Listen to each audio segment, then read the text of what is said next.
নিরামিষের দিনে পনিরের এই রেসিপিটা একবার বানিয়ে দেখতে পারো, খেতে কিন্তু দারুণ হয়।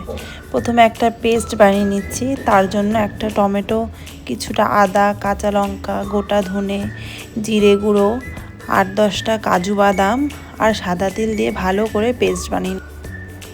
তোমরা চাইলে এখানে সাদা তিলের বদলে পোস্তও ব্যবহার করতে পারো, কিন্তু আমার পার্সোনালি সাদা তিল বেশি ভালো লাগে।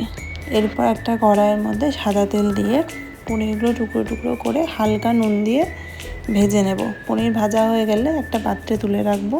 এরপর ওই তেলের মধ্যে কিছুটা গোটা গরম মশলা ফোড়ন দিয়ে ওই বানিয়ে রাখা পেস্টটা এর মধ্যে ঢেলে দেবো। এরপর ঢাকা দিয়ে ভালো করে কুক করতে হবে। মাঝে মাঝে ঢাকনা উঠিয়ে নাড়তে হবে, না হলে লেগে যাবার সম্ভাবনা থাকে। এরপর টেস্ট অনুযায়ী একে একে নুন, হলুদ, লঙ্কার গুঁড়ো দিয়ে দেবো।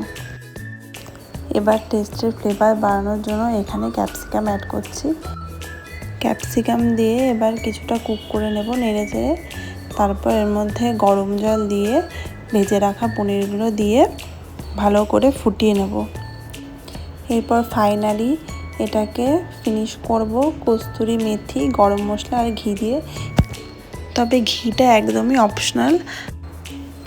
ব্যাস, আমাদের রেডি এই পনিরের রেসিপি। তোমাদের যদি ভালো লাগে অবশ্যই বাড়িতে একবার বানিয়ে টেস্ট করতে পারো। সত্যি বলছি, অসাধারণ লাগে খেতে। রুটি, পরোটা যে কোনো কিছুর সাথেই